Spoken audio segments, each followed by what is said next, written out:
Bonjour, bonsoir. Bienvenue encore sur Perspective Logique. Perspective Logique, c'est une émission qui permet à la jeunesse de parler politique, qui permet à ce peuple, à ces enfants du Congo, de parler politique et politique. Et ce soir, merci et bienvenue encore. Comme je le disais dans mon annonce, nous sommes sur Perspective Logique, édition spéciale. Monsieur Dondoboni Fiyou, président du Parti Orange, avec qui nous allons parler politique ce soir. Et Perspective Logique, exclusive à Washington DC. Bonjour et bonsoir, monsieur Fiyou. Bonsoir, bonjour. Je pense que je n'ai pas écorché votre nom. Non, ça va, ça a été très bien prononcé même. Monsieur Ndondoboni Fiyou, du reste, vous avez commencé par Ndondoboni, parce que c'est le nom, Ndondoboni, le poste nom, c'est mon console, le prénom c'est Fiyou. Donc, je suis le fils de Ndondoboni, donc mon nom c'est Ndondoboni. Bienvenue à Washington DC, comme je l'ai dit, welcome. Merci beaucoup, c'est un grand plaisir de me retrouver ici, parce que vous savez, quand on se retrouve toujours en face d'une communauté où les Congolais, la communauté congolaise particulièrement, parce que je suis congolais, donc ça a toujours été un plaisir de partager avec cette communauté sur la vision, sur ce que la nation est censée devenir et faire. Et c'est un grand plaisir pour moi de me retrouver avec la communauté congolaise ici à Washington DC. Une question de curiosité, qu'est-ce qui vous envoie? C'est personnel ou c'est politique ou c'est dans le travail? C'est plusieurs raisons. Hein. Donc, on peut en connaître quelques-unes. Je suis arrivé ici pour échanger avec les miens. Donc 2020 a beaucoup de défis. Face à ces défis, il faut mettre en place des plans pour le relever. Donc il fallait que j'échange avec le mien ici à Washington DC, c'est-à-dire le membre du parti et certains partenaires. Deuxièmement, il faut préparer l'agenda pour 2020. Il faut sensibiliser la communauté congolaise à comprendre que nous sommes dans un environnement actuellement où chacun devrait s'impliquer. 2019, il y a eu beaucoup de choses, il y a eu changement il y a une alternance, il y a un chef de l'État qui a été élu. Il faut que nous tous nous comprenions que l'heure est arrivée où nous devons nous tenir main dans la main pour relever ce grand défi qui est en face de nous. Donc l'ensemble de toutes ces choses ont fait que, évidemment, un peu de réforme aussi, a fait que nous puissions nous retrouver ici et nous croyons que c'était utile et nécessaire. Je vous ai présenté dans mon introduction comme président du parti Orange. De peur qu'il y ait ces mélanges ou cette différence entre... Quelle est la différence? Parce qu'il y a Orange qui est utilisé dans notre entité. Oui, le vote, c'est un parti politique. Le parti politique, justement. Qu'est-ce que Orange en sigle de tir? Orange, parti politique, veut dire ordre pour des actions nouvelles et garant d'équité. C'est-à-dire, quand nous avons conçu le projet de ce parti, nous avons voulu qu'il y ait un fond. Côté fond, on a travaillé. Côté forme également, on devait y travailler. Étant donné que notre cible était la jeunesse, il fallait que nous puissions présenter à la jeunesse quelque chose qui soit facilement comestible. Donc, en termes de la présentation, nous avons trouvé un nom qui est Orange, mais le nom là a un fond qui est ordre dans le sens et ordre pour des actions nouvelles et garantes d'équité. Pourquoi des actions nouvelles? Pourquoi un ordre d'abord? Parce qu'il y a eu un désordre. Pourquoi? Comment changer ce désordre en ordre? En créant des actions nouvelles. Donc c'est ces fonds-là que nous avons harmonisés pour donner la forme du nom qui est Orange, de manière à ce que dans l'audition, dans la perception, dans la vue, le jeune consomme facilement notre parti et le nom du parti est directement identifié à la couleur. Donc ça fait quelque chose directement qui fait waouh. Quand un jeune voit, il dit waouh, c'est du nouveau, c'est de l'innovation, c'est cool, c'est bon. Et voilà pourquoi l'ensemble de nos militants sont beaucoup plus de jeunes et nous avançons correctement pour ça. Donc le parti Orange avance très bien. Le parti Orange avance très bien. Quels sont les fondamentales sur lesquels c'est basé votre parti? Non, le parti Orange d'abord a été conçu dans un contexte d'incertitude. Vous savez, le parti Orange est né en 2011. Dans ces contextes-là, le peuple congolais vivait dans l'incertitude. Il y avait toujours une question par rapport à son devenir. Et le noir planait le devenir de chaque Congolais. Et le parti Orange, justement, est né dans ces contextes-là. Et en naissant, il a imposé une vision. La vision, est-ce que le rêve du Congolais devra devenir une réalité, que chacun croit à son devenir au devenir de cette nation. Donc, il fallait que dans la pensée du Congolais, il commence à croire un peu à son devenir. Parce que tu ne peux pas changer, tu ne peux pas révolutionner son environnement si dès le départ, tu n'es pas certain, tu n'as pas une certaine foi au niveau de ta propre pensée. Si au départ, il n'y a pas d'espoir que le changement est possible, vous comprenez? Donc, la première chose, il fallait imposer, faire asseoir cette vision-là. Mais pour que cette vision soit matérialisée, on a mis en place justement une stratégie, un plan stratégique qui nous permette de matérialiser la vision qui s'articule autour de 3 points. Le premier point, c'est que nous disons l'implémentation d'un leadership de nouveau genre, utile et transformateur. Pour que ce rêve devienne une réalité, il faut avoir un leadership qui soit à mesure de prendre le risque sur l'incertitude du changement, de l'avenir. Parce que les changements ou l'avenir, c'est un monde tellement inconnu, la plupart des personnes aiment bien rester dans la zone de confort et éviter de prendre de risques. Et ils veulent bien rester dans l'environnement dans l'environnement qu'ils maîtrisent, au lieu de prendre le risque sur un environnement qu'ils ne sont pas certains de maîtriser. Alors, mais pour changer le Congo, pour ramener le peuple congolais dans cette dimension-là, de rendre réel leur rêve, il faut un leadership qui soit en mesure de prendre le risque. Il faut un leadership qui soit en mesure de dire que c'est possible. Il faut un leadership qui soit en mesure de dire que nous devons y arriver, en motivant le sien, et pour qu'ensemble nous puissions atteindre cet idéal et que le leader lui-même se dise que effectivement je me place devant. Ça, c'est la première chose. Deuxième chose, il faut ce qu'on appelle la dimension du renouvellement de l'intelligence. Le Congo a toujours eu des hommes intelligents, des personnes qui ont eu font de grandes études, mais pourquoi est-ce que le pays ne marche pas? Le pays n'a pas marché tout simplement parce que l'intelligence de personnes intelligentes, ils n'étaient pas seulement intelligents, mais ils n'ont pas renouvelé leur intelligence. Ici, Quand on est par renouvellement de l'intelligence, ici, il est question d'avoir une intelligence qui soit orientée vers le bien, vers le développement. Parce qu'aujourd'hui, nous avons des personnes intelligentes qui ont des grands diplômes, mais cette intelligence-là aide à parfaire les mauvaises choses. Je donne un exemple. J'ai 10 millions de dollars de gestion. Je suis intelligent, je réfléchis comment est-ce que je peux voler les 10 millions de dollars pour qu'il n'y ait pas de traçabilité dans mon vol. L'intelligence renouvelée va réfléchir comment est-ce que je peux utiliser les 10 millions de dollars qui puissent apporter un développement dans mon pays. Donc c'est ça la différence justement.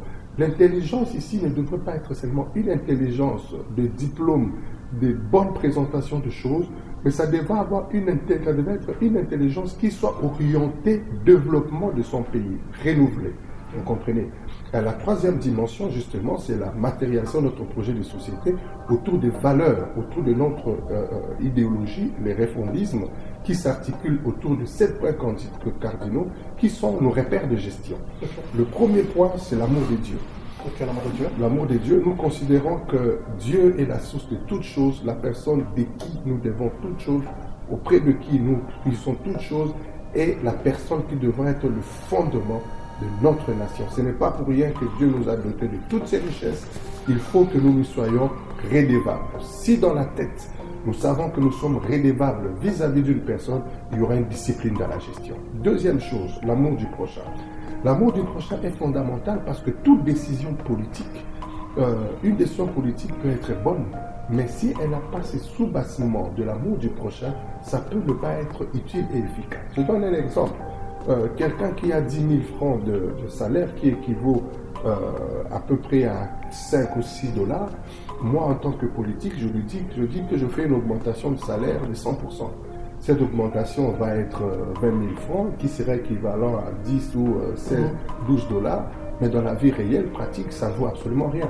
Donc, économiquement, politiquement, je peux dire, je fais un grand travail, j'augmente le salaire à 100%, mais par rapport à cette dimension de l'amour du prochain, je n'ai rien fait, parce que je ne réfléchis pas comment mon prochain peut survivre. Vous comprenez? Donc, cette donne-là est importante dans la gestion. Deuxième dimension, c'est l'amour de la patrie. Il faut que tout le monde soit en mesure de dire le Congo d'abord.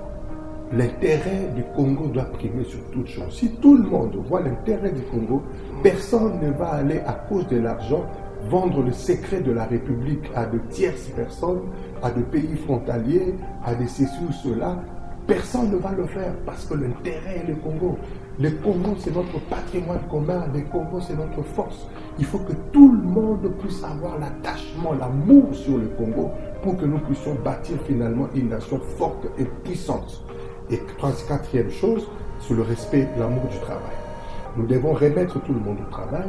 Il y a un grand défi de travail aujourd'hui. Plus de 80% de jeunes aujourd'hui ne travaillent pas. Comment vous me demandez, bien sûr, permettez-moi de vous interrompre, comment vous demandez de nous remettre au travail tant que la société dans laquelle nous vivons Mais justement, c'est la responsabilité justement de l'État de donner du travail. C'est la responsabilité de l'État. Voilà pourquoi nous parlons de notre projet de société, de valeurs sur lesquelles nous sommes censés travailler pour donner du travail. Et ça, ce sont des choses sur lesquelles nous travaillons, dans le sens que le jour où on aura le pouvoir, c'est qu'on va faire. Vous comprenez? Donc, l'amour du travail. La plupart des personnes disent que le Congolais n'aime pas travailler, mais nous nous disons que le Congolais, il ne travaille pas parce qu'on ne lui donne pas le cadre du travail. Évidemment, il doit apprendre à travailler parce que tout le monde apprend, mais le Congolais, c'est un bosseur, c'est un travailleur. Voilà, l'article 15, débrouillez-vous. C'est un miracle déjà de voir les Congolais la manière dont ils vivent parce qu'ils sont des bosseurs. Et cinquième chose, c'est le respect de l'environnement. Donc vous comprenez notre rôle, importance dans le sens de l'environnement mondial. Et sixième chose, c'est le respect des temps. Et enfin, le septième point, c'est le sens de l'héritage. Pourquoi le sens de l'héritage? Parce que nous pensons que le Congo, il est temps que nous soyons tous engagés à bâtir un véritable Congo de nos enfants. Nous devons voir le demain, nous devons voir nos enfants, nos petits-enfants, arrière-petits-enfants dans toutes les actions que nous faisons aujourd'hui. Et nous devons également réfléchir à la succession. Pas seulement ce que nous allons léguer, mais également après nous-mêmes, il faut toujours réfléchir. Donc, c'est l'ensemble de toutes ces choses-là qui constituent le socle justement de notre action qui fait que nous sommes Orange. Aujourd'hui, nous avons un autre regard et nous faisons les choses différemment et nous faisons les choses différemment et autrement.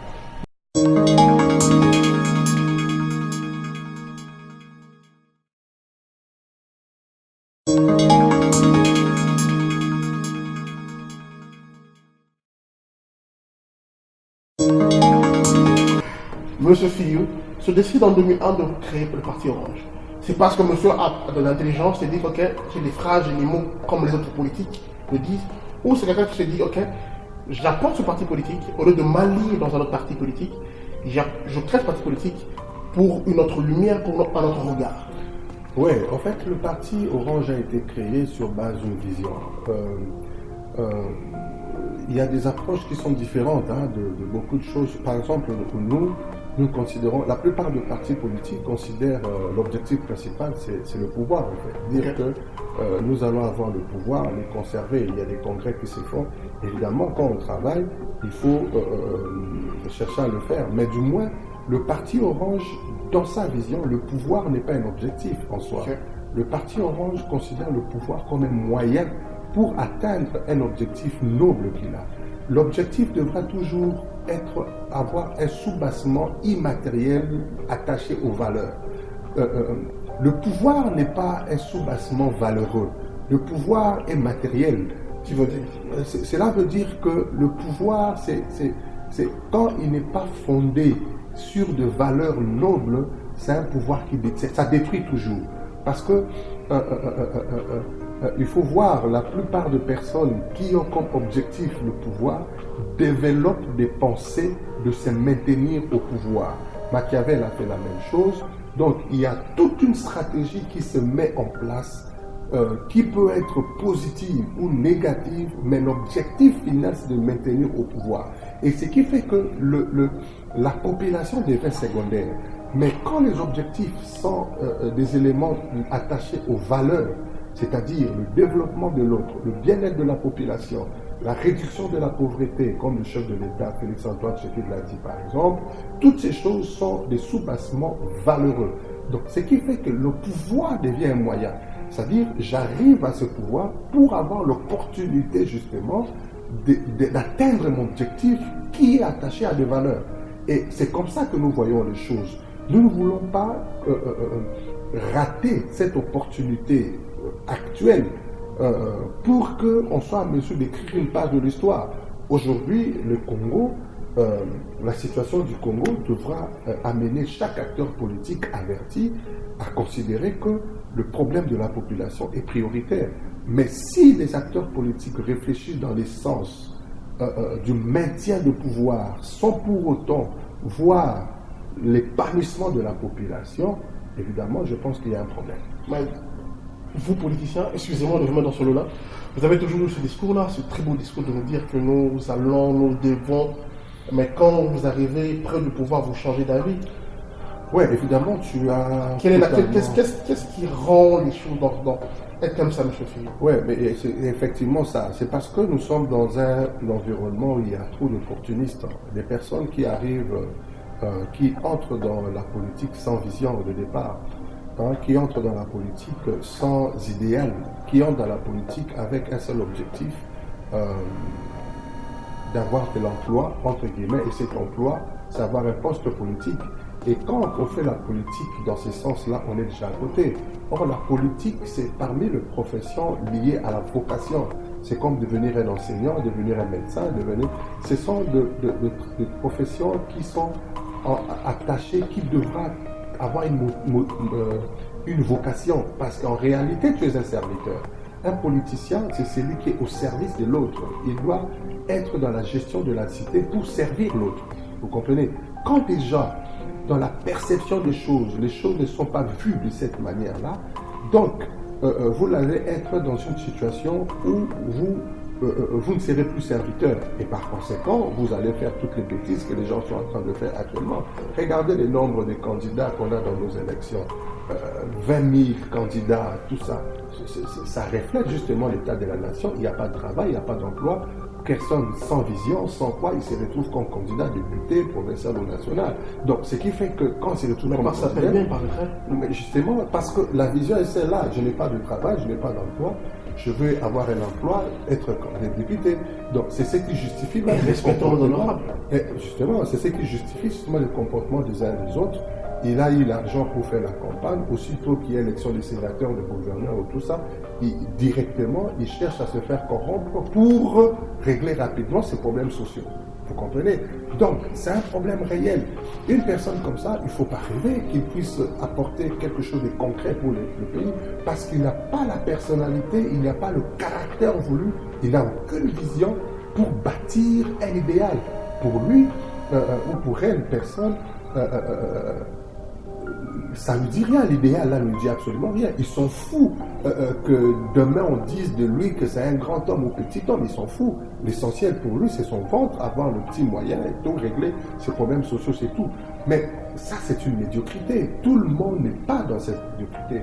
Il y a de ceux qui ont créé le parti, comme le parti Orange, avec un idéal noble, l'idéal justement de bâtir une nation nouvelle et forte, puissante, comme le feu président Étienne Tshisekedi a dit quand il a créé l'UDPS, c'est pour bâtir un état de droit. Le fondement de son parti est assis sur de valeurs, la recherche de valeurs. Il a eu des opportunités pour avoir le pouvoir, mais puisqu'il était attaché à des valeurs, il a rejeté le pouvoir. Vous comprenez? Quand on est attaché à des valeurs, on a la possibilité de rejeter le pouvoir. Quand il y a le gouvernement Tshibala, on s'est approché de nous pour nous offrir l'opportunité d'avoir un poste ministériel. Mais puisque nous étions attachés à un idéal, à des valeurs, quand nous avons fait la comparaison, mais évidemment, est-ce que ce pouvoir cadre à notre façon de voir? Nous avons dit non, nous avons rejeté ce pouvoir, bien que c'était une offre de pouvoir, vous comprenez? Donc, c'est à ce niveau-là qu'il faut voir les choses. Il faut que le politicien congolais soit à mesure de prendre de la hauteur pour que même notre population, notre peuple puisse se dire qu'il a affaire à des personnes responsables et que même le partenaire international puisse se dire que nous avons des interlocuteurs qu'il faut pour échanger avec notre nation. Et je pense que c'est ce qui justifie même tous les déplacements que le chef de l'État a fait à travers le monde pour que la perception négative de cette communauté internationale sur le Congo change. Parce que si cela n'est pas fait, l'image est tellement négative, il faut, avant de bâtir une grande nation, cette perception change. Donc, c'est ce qui fait que aujourd'hui, le Congo est en train de prendre l'élan, est en train petit à petit de faire sortir un peu sa tête pour que les choses changent. Je disais, pour nous, nous considérons le pouvoir comme un moyen, pas un objectif. C'est ce qui fait qu'aujourd'hui, même en Occident, si quelqu'un a bénéficié de mandat de sa population, n'arrive pas à honorer un engagement tel qu'il avait promis à sa population, il dit à sa population, je n'ai pas été à mesure, je vous remets votre moyen qui est le pouvoir, démissionne. Vous comprenez? C'est comme ça que l'homme blanc démissionne facilement parce qu'il est justement dans la logique du pouvoir comme moyen. L'Africain est dans la logique de considérer le pouvoir comme objectif. Voilà pourquoi il ne démissionne pas. Parce que l'objectif qu'il poursuit est déjà atteint. Il a le pouvoir. Donc, à démissionner pour la ligne, à ça, donc, il va mettre en place toutes les stratégies possibles pour se maintenir. Problème réglé ou pas, ce n'est pas son problème. Mais du moins, il a déjà atteint son pouvoir. On va peut-être vous contredire. Allez-y. Pardon. Parce que les blancs que vous avez cités, qui ont la facilité de démissionner dans leur pays, mais ce sont les mêmes blancs qui autorisent nos présidents ou nos leaders africains à se maintenir au pouvoir. Oui, pas de le contraire. Oui, mais ça c'est une autre dimension stratégique de la gestion du monde. C'est une autre dimension. Le plus fort cherche à tirer le maximum possible auprès du plus fort, le plus faible. Ça, c'est une autre dimension des choses. Mais du moins, si tu ne veux pas qu'on tire sur toi, tu dois être en mesure de mettre en place un système qui te rende fort. Vous comprenez? Donc ça, c'est une autre dimension. Aujourd'hui, le Congo a la responsabilité en tant que grande nation au cœur de l'Afrique, être en mesure également de gérer l'Afrique centrale, pourquoi pas l'Afrique tout entière. Et cela, c'est l'implémentation justement de ces leaderships qui va faire à ce que les autres nations dépendent de vous. Vous avez des bras qui s'étendent sur d'autres nations et cela est faisable. Donc nous avons cette vocation-là, mais ce ne sont pas des choses à dire, à crier comme ça, mais ce sont des choses qui sont censées être implémentées dans le cadre de la politique, de la géostratégie que nous sommes censés mettre en place pour l'intérêt de notre nation, parce que nous avons cette vocation. En un mot, que direz-vous de toutes ces personnes qui considèrent que pour être riche au Congo, il y a deux choses à faire: pasteur ou politicien comme vous? Il sait qu'ils n'ont pas encore compris les choses. Ils n'ont pas encore bien compris les choses. Pour être riche, il n'est pas question de toutes ces choses. Pour être riche, je disais ce matin à une personne, la richesse, c'est la capacité qu'a une personne de transformer son argent, son intelligence en ces bouts de papier-là que vous appelez argent. C'est-à-dire, tout dépend de cette dimension intelligente que tu as dans n'importe quel domaine, créer une transformation et vendre cette transformation-là en papier, qu'on peut appeler argent. Donc, aujourd'hui, tu peux être dans la politique, tu vas avoir toutes les facilités, mais tu ne seras jamais riche. Du reste, la politique, c'est une profession, c'est un travail qui, dans les conditions normales, ne rend pas les riches. Comment vous considérez la politique? Un travail, une profession ou un apostolat? C'est un apostolat, c'est une vocation, c'est au service des autres. Tu es au service des autres, c'est un sacrifice aux autres. Moi, je suis un architecte, de formation. J'ai perdu la vie politique, m'a fait reculer par rapport à mes marchés, par rapport à ceci ou cela. J'ai été pendant longtemps, avant que le président Félix ne soit élu, nous étions toujours dans l'opposition. J'ai perdu beaucoup de marchés. Si j'étais architecte normal, loin de la politique, je serais très loin aujourd'hui avec tout ce marché que j'ai perdu. Je suis un architecte professionnel, j'ai 20 ans de profession en tant qu'architecte. Vous le regrettez ou bien c'est un choix? Je ne le regrette pas parce que c'était un appel, une vocation, donc je le fais. Christ a dit, c'est lui qui n'acceptera pas de perdre sa vie pour lui, il la perdra. Et il faut qu'on s'engage à faire quelque chose, il faut accepter de se charger de sa croix. La croix, c'est le sacrifice. Donc ce sont des sacrifices que nous avons faits. Je ne le regrette pas, je le fais parce que je suis attaché à un idéal que je poursuis, que je crois noble. Et je crois que par la grâce de Dieu, on y arrivera. Interview spéciale, édition spéciale, Tentative logique avec M. Fiyou Dondoboni à Washington DC. On se retrouve juste après. Et merci encore de nous recevoir encore. Vous êtes encore dans Perspective Logique, édition spéciale avec le président du parti Orange. Le parti Orange, parlons-en. peu plus. Vous faites un voyage aux États-Unis, ok, pour parler avec les vôtres. Mais le parti, allons d'abord au Congo. Est-il réellement installé au Congo, en Europe, à Londres? Où sont les plans, où sont les places en fait? Non, le parti, nous pouvons avoir l'impression de parti. Le parti Orange en RDC, c'est à Kinshasa, d'abord, la capitale. Nous avons des représentations dans 3 ou 4 provinces de la RDC, mais nous avons la vision d'étendre d'ici 2023, travailler davantage. Vous savez, ça demande toujours beaucoup de moyens. Et à l'extérieur, nous sommes en Afrique du Sud, nous sommes en Belgique, nous sommes en France. Je crois que quand le chef de l'État est allé en Belgique, est allé en France, on a vu la forte représentation du Parti Orange dans toutes ces rencontres-là.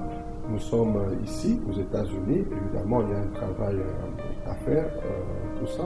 Et nous sommes au Canada, il y a un travail également à faire.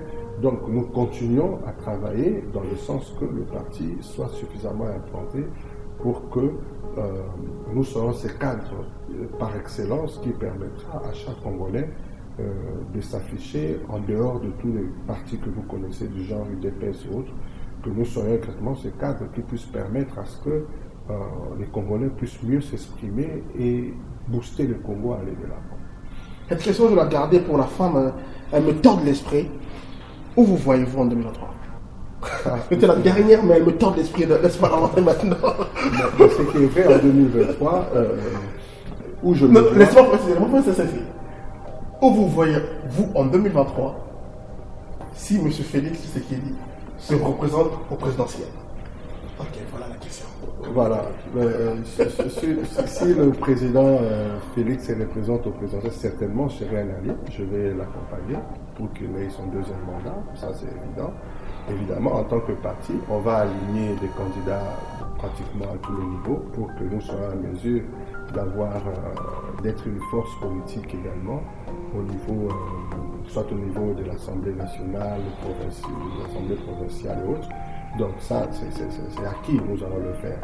Mais nous allons donner l'occasion au chef de l'État actuel, le président Félix, de briguer un prochain mandat. Mais nous ne sommes pas encore là, parce que les intentions du changement sur le Congo sont visibles, sont palpables.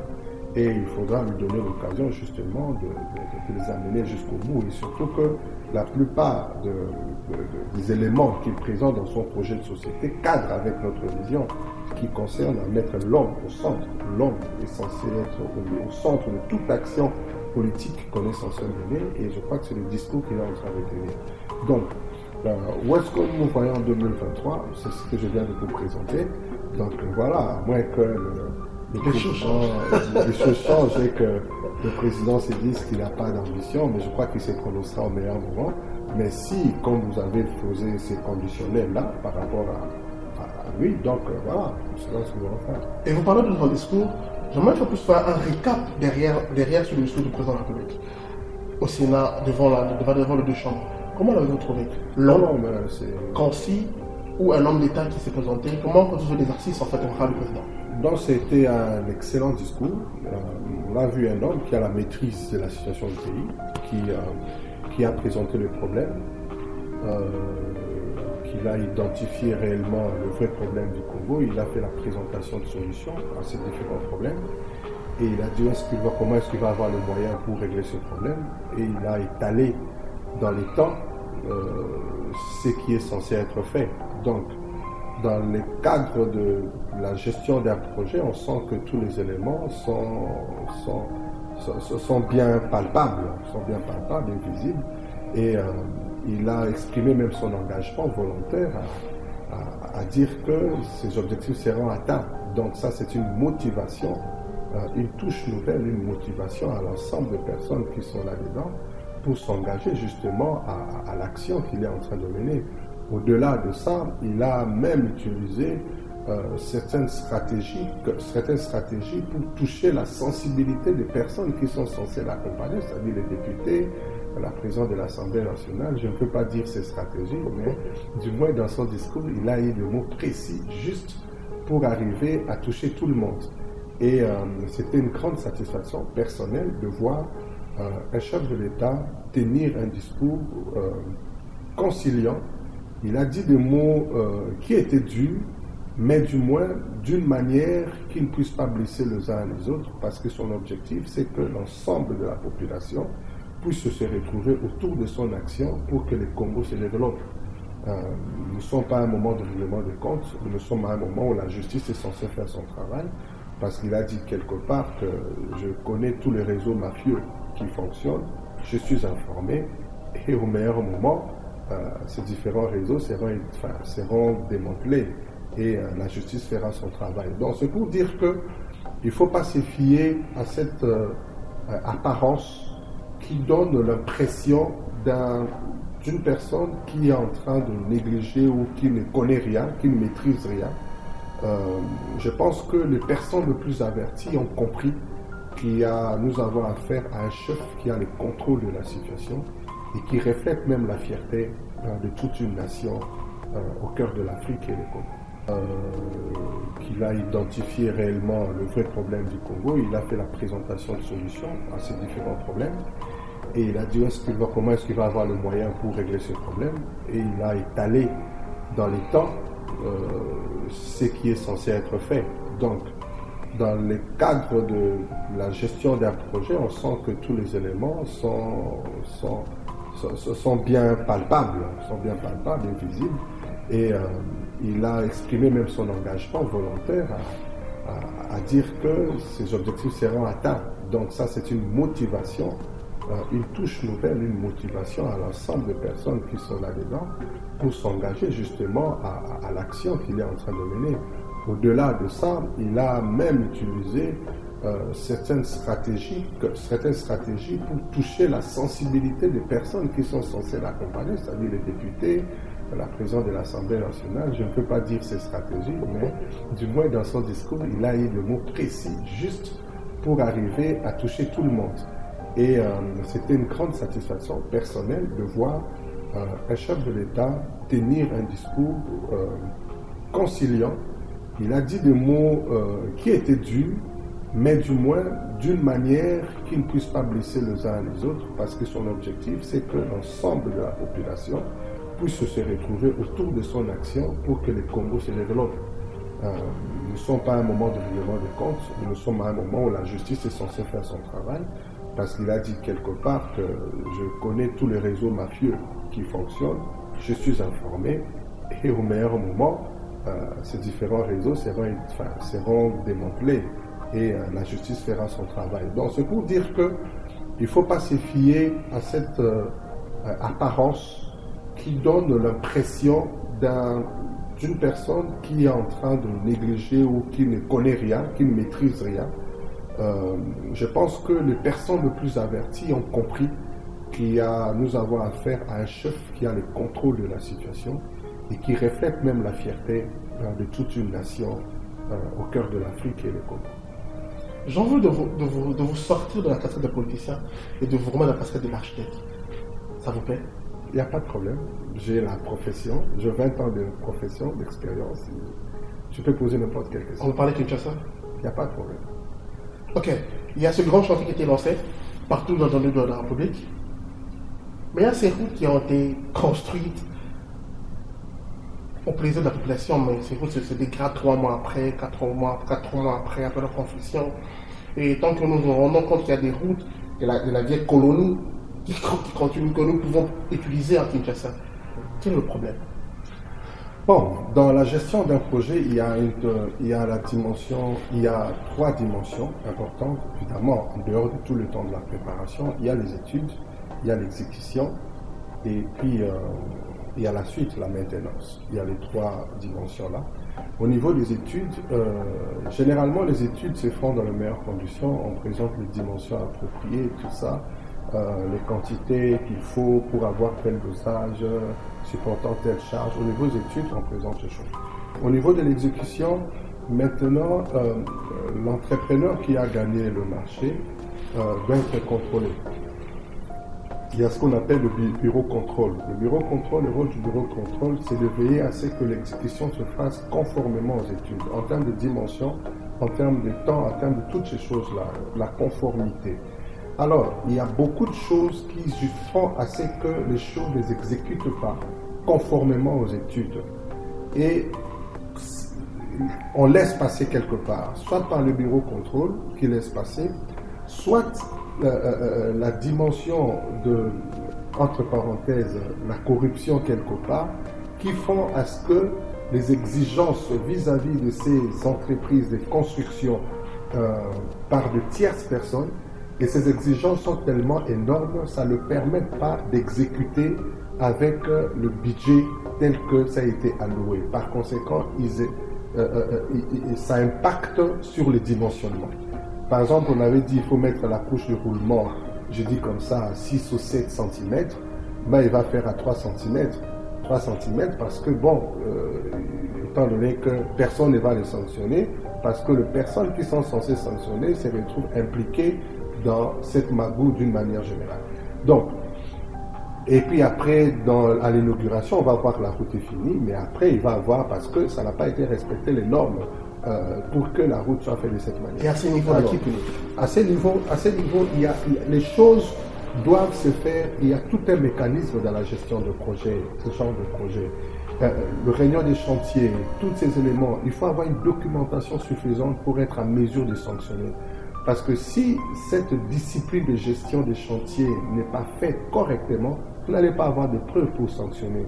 Parce que qu'est-ce qui prouverait que dans une réunion de chantier, qu'un bureau d'études conseil bureau d'études de contrôle avait exigé de faire telle dimension s'il n'y a pas un procès verbal de réunion des chantiers? Vous comprenez? Donc, c'est toute cette documentation qui est la norme même de la gestion de chantiers, de projets publics, tout ça, qui va faire à ce qu'on soit suffisamment outillé pour sanctionner. Sinon, les choses vont être faites, mais on n'aura pas de sous-bassement pour sanctionner. C'est très important, hyper important, et c'est ça la réalité. Mais dommage parce que la République s'engage, la République met le moyen, mais il y a des personnes pour les intérêts purement individuels. Voilà pourquoi nous allons parler du renouvellement de l'intelligence. Au lieu qu'ils utilisent leur intelligence pour protéger la République, mais ils utilisent leur intelligence pour tirer au maximum possible de leur côté. Et ça, ce sont des choses qui doivent changer.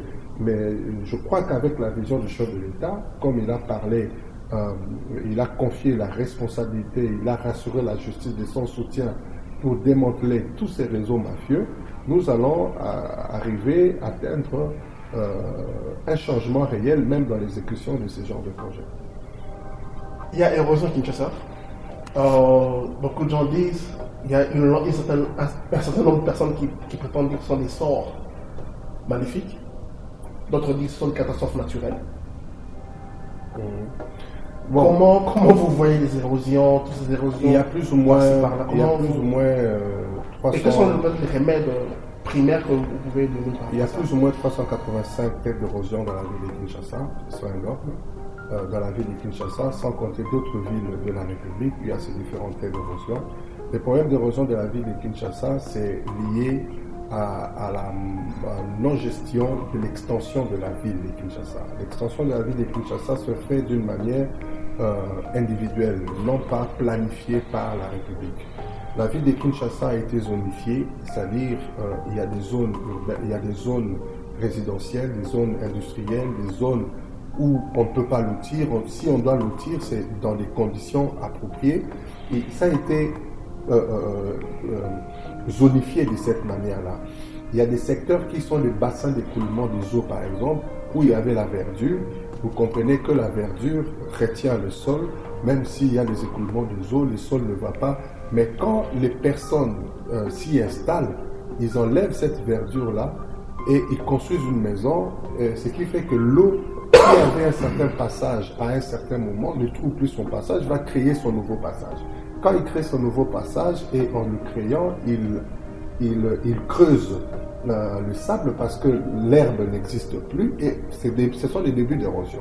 Alors, ce qui fait que, d'une manière générale, c'est la responsabilité de l'État qui n'a pas joué son rôle dans le lotissement ou dans l'installation des populations ou dans la planification de l'extension de la ville. Et en principe, quand on doit faire un lotissement, il faut tenir compte des éléments primaires qui concerne justement l'assainissement de ces secteurs-là. Ça, c'est une chose. D'autre part, il y a également le plan d'évacuation général de la ville de Kinshasa. Le plan d'évacuation avec tous les collecteurs principaux de la ville qui partent de l'université de Kinshasa jusque dans nos différentes rivières et fleuves, tout ça qui existe. Mais ces réseaux-là, il faut les renouveler. Soit il faut redimensionner, soit il faut l'ouvrir au maximum. La plupart des routes qui ont été construites avant l'accession du président Félix pour pouvoir n'ont pas tenu compte de l'existence de ces réseaux. Donc il y a certaines bouches d'absorption qui ont même été bloquées par les nouvelles routes qui ont été construites. Donc ce qui fait que quand il pleut, l'eau ne s'absorbe pas dans le réseau souterrain, et ce qui fait que cette eau-là cherche les issues et ça accentue tout ça. Donc c'est un problème assez complexe. La ville de Kinshasa a aujourd'hui plus de 12 millions d'habitants. Ces 12 millions d'habitants se concentrent toujours en même endroit et il n'y a pas une planification en termes de logement, il n'y a pas une planification à ceci, et chacun est en train de se débrouiller, et en se débrouillant comme ça, bon, on dérange l'environnement et l'environnement réagit aussi négativement, et voilà. C'est pas un mauvais sort, c'est une affaire de responsabilité qu'il faut assumer et regarder en face, régler de manière à ce que la population vive dans les meilleures conditions.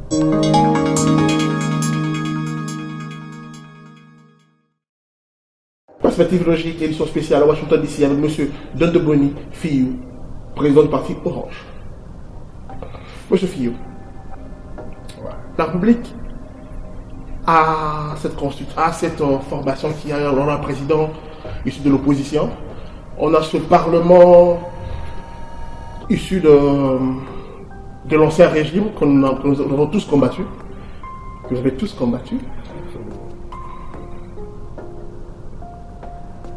Que voyez-vous dans l'avenir par rapport à ce mariage-là, qui beaucoup de gens le considèrent d'inceste, beaucoup le considèrent d'une chose que le président devrait annuler un jour, ce Parlement, pas le Parlement bien sûr, et d'autres qui disent ça peut se faire. Aujourd'hui, il ne faut pas voir les choses de la manière de quelque chose qui soit indigeste ou pas. Il faut beaucoup plus voir les choses comme un coach qui a en face de lui un certain nombre de joueurs, qui est censé placer ces joueurs pour atteindre les résultats que lui attend de ces joueurs. Donc il y a un coach qui est le chef de l'État, Félix-Antoine Tshisekedi a été élu, et il a des joueurs qui viennent, vous savez, dans le foot, un joueur peut être moins performant parce que tel entraîneur lui a donné un mauvais rôle, un mauvais poste. Et à l'arrivée d'un autre, quand il sait faire un agencement avec un nouveau système de jeu, le même joueur peut paraître performant à un certain moment. Donc ici, il faut aller au-delà justement de cette dimension pour dire que le Congo doit se reconstruire. Le Congo a besoin d'une équipe constituée de différentes capacités pour atteindre le résultat. Et le chef de l'État tient beaucoup à cela. Et si nous voyons les choses de cette manière, et ça permettra justement à chacun de se dire, je ne suis plus FCC, je ne suis plus cash, je ne suis plus CAL, je ne suis plus telle ou telle autre chose, mais je suis Congo en fait. Il faut que nous arrivions à dire chacun à ce qui le concerne, surtout quand il assure les fonctions de la République, et se dire que je suis Congo. Et si chacun se dit je suis Congo, c'est le Congo qui va être gagnant. Donc, il faudra que chaque acteur politique sorte de sa casquette d'appartenance à tel ou tel autre groupement, surtout quand cette personne assume les fonctions d'État. Parce que quand on assume des fonctions d'État, on cesse d'être X, Y ou Z, on devient un produit de l'État. Et c'est ce regard-là que nous avons, et cette façon de voir que nous percevons, et nous croyons que si tout le monde réfléchit de cette manière, le pays va aller de l'avant. Le pays va de l'avant. Et que dites-vous de toutes les personnes qui pensent qu'aujourd'hui, dans ce nouveau millénaire, qu'il faudrait faire une guerre à nos pays, soit disant le Rwanda, nos agresseurs, pour même aller jusqu'à les annexer au Congo? Étant congolais, vous avez ressenti ce désir-là? Non, vous savez, le monde, la chose la plus importante dans ce que l'on est, dans ce que l'on fait en tant que nation, il faut se rassurer qu'on a développé des atouts personnels qui puissent faire à ce que ses voisins, les autres, aient peur de vous. Puissent dire que nous ne pouvons pas oser aller là-bas parce que ils sont forts. Et chaque nation est censée bâtir cela de manière à ce qu'il puisse imposer sa façon de faire et d'agir. Les annexions, ça fait partie de temps passé en fait. Hein, c'est dans l'ancienne, on a appris à l'histoire, hein, tout ce que, mais le monde moderne ne fonctionne pas comme ça. Le monde moderne, c'est la réflexion dans le sens, mon commerce doit influencer les autres, ma culture doit influencer les autres, je dois faire consommer mon produit chez eux, c'est beaucoup plus, ce n'est pas une annexion territoriale, mais c'est beaucoup plus une influence technologique, une influence culturelle, une influence politique. C'est beaucoup plus dans ce sens-là. Donc, c'est un peu la barbarie, une médiocrité de parler dans les sens d'annexion physique, parce que le système fonctionnel du monde ne permettra pas. Nous avons les Nations Unies qui reconnaissent la souveraineté des uns et des autres. Nous avons tous ces systèmes-là qui sont dans le monde, donc ce qui fait que la faisabilité devient pratiquement impossible. Mais on peut travailler de manière à ce que son leadership pour avoir une influence dans tel ou tel autre État, sur le plan diplomatique, sur le plan, je ne sais pas, politique ou sur le plan économique ou autre. Ça, ce sont des éléments qui peuvent être travaillés. Bon, voilà, c'est ce que je peux dire. Mais bon, les uns et les autres ont des avis. La vision politique des uns et des autres diffère. La maturité politique des uns et des autres diffère. Et voilà, mais je pense que le Congo est grand. Et la grandeur du Congo exige à ce que les acteurs politiques du Congo puissent avoir de la hauteur et de la grandeur. Nous avons besoin de cette classe politique qui a vraiment de la hauteur, qui ne font pas parler leurs émotions personnelles, qui ne font pas parler leurs sensations ou leurs instincts personnels, mais qui sont capables ou qui ont la capacité de réfléchir autour des intérêts de la population de la nation, pour que cette dernière, c'est-à-dire la nation ou la population, soit bénéficiaire des salaires. Alors, quel dites-vous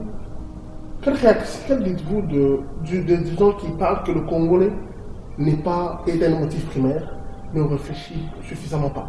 Parce qu'à l'époque, quand il y a eu une perte de 15 millions, qui la justice n'a pas encore révélé au clair ce dossier-là, nous avons de tollés, des marges, et aujourd'hui, on a plus de 200 millions qui disparaissent. Mais à mon sens, il n'y a pas cette même rigueur, cette même marche, cette même engouement, si je peux me permettre de le dire. Mais la différence dans ça, le chef de l'État est resté constant. Il y a une communication aujourd'hui, depuis hier je crois, aujourd'hui, une communication, le chef de l'État a fait une communication disant que, rassurant la justice de son appui pour que tout soit rendu clair autour de cette question de 200 millions, de manière à ce que les sanctions s'en suivent. Vous savez, le chef de l'État veut bâtir un État de droit. Bâtir un État de droit veut dire laisser la justice faire son travail. On peut avoir l'intention, avoir peut-être entre guillemets de preuves individuelles, mais ça ne suffit pas. Il faut que la justice valide ces preuves-là, dire que le fautif c'est elle. Donc, le chef de l'État ne peut pas aujourd'hui prendre certaines mesures quant à X, Y ou Z personnes, bien qu'il peut avoir des éléments à son niveau, mais il faut que la justice tranche, dise, lui fasse rapport de manière à ce que les décisions du chef de l'État, ça ne soit pas des décisions, ça ne donne pas l'air d'être des décisions personnelles liées à ses émotions ou liées, je ne sais pas, de réactions vis-à-vis de X, Y ou Z. Vous comprenez? Donc, aujourd'hui, nous pouvons nous dire que la justice est censée effectivement faire son travail de manière à ce que toutes ces questions de 15 millions, que ce soit 200 millions et autres, soient suffisamment éclairées. S'il n'y a rien comme contenu, je crois que les personnes seront acquittées ou seront considérées qu'il n'y avait rien. Mais s'il y a un contenu, le chef de l'État, dans ses responsabilités, sanctionnera ce qu'il faudra. Merci d'avoir répondu à notre invitation, malgré votre programme. Plaisir. Mais avant, je vais vous permettre de faire un exercice. À part là, tous ces Congolais qui vous ont appris, qui vont vous apprécier dans votre discours et dans votre façon de faire et de voir les choses pour cette République-là, et à tous ces militants de votre parti, adressez-leur un message avant que nous clôturons. Le message que j'adresse à l'ensemble de notre peuple, aux membres du Parti Orange, aux membres de la coalition CAL, parce que CAL, c'est la coalition que manage le Parti Orange avec d'autres associations. C'est un message d'espoir. Un message d'espoir pour rassurer à notre peuple, rappeler à notre peuple notre identité. Nous ne sommes pas n'importe quel peuple, nous sommes un peuple fort, grand et puissant. Nous devons savoir, quelle que soit la médiocrité qui veut nous tirer vers le bas, nous devons rester attachés à notre identité de la grandeur.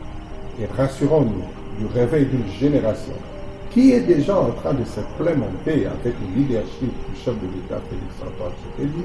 Cet réveil d'une génération va nous faire atterrir vers notre destinée de la grandeur. Parce qu'ensemble nous pouvons, ensemble nous devons. Engageons-nous au changement. Bon voilà, que Dieu bénisse le Congo ainsi que son vaillant peuple. Merci. Monsieur Fillou, c'est un très grand plaisir de vous voir sur Washington DC dans cette émission spéciale. J'espère qu'on se retrouve d'ici bientôt. À bientôt, certainement, par la grâce de Dieu. Perspective logique, édition spéciale avec Monsieur Fillou. Alors, on se retrouve juste après pour d'autres bonnes choses. Et la politique continue.